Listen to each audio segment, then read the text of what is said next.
আমি প্রথমেই ধন্যবাদ জানাই, কৃতজ্ঞতা জানাই আমাদের আজকের এই সভার প্রধান অতিথি জনাব আসাম হাবিব লিংকন সাহেবকে।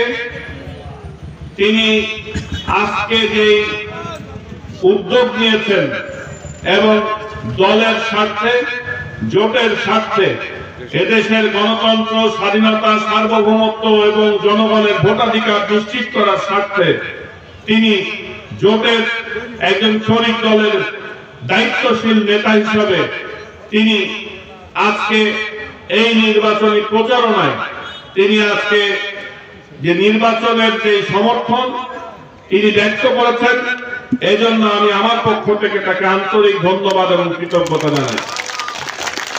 আমি ধন্যবাদ এবং কৃতজ্ঞতা জানাই জাতীয় পার্টির জেলা, থানা, ইউনিয়ন, ওয়ার্ডের প্রত্যেকটি নেতা কর্মীকে। আজকে এখানে যারা আপনারা উপস্থিত হয়েছেন ধানের শীষের পক্ষে নির্বাচনী অবস্থান নেওয়ার জন্য, আপনাদেরকে আমি আমার পক্ষ থেকে ধন্যবাদ জানাচ্ছি।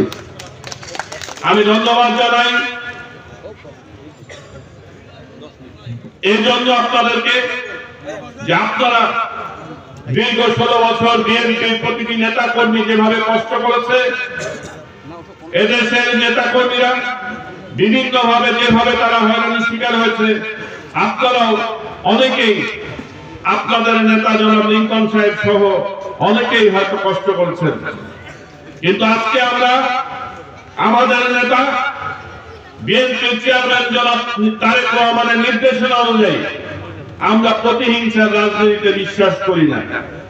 আমরা চাই একটি সুন্দর বাংলাদেশ, যে বাংলাদেশে কোনো রাজনৈতিক হয়রানি থাকবে না, যে বাংলাদেশে কোনো প্রশাসনিক হয়রানি থাকবে না,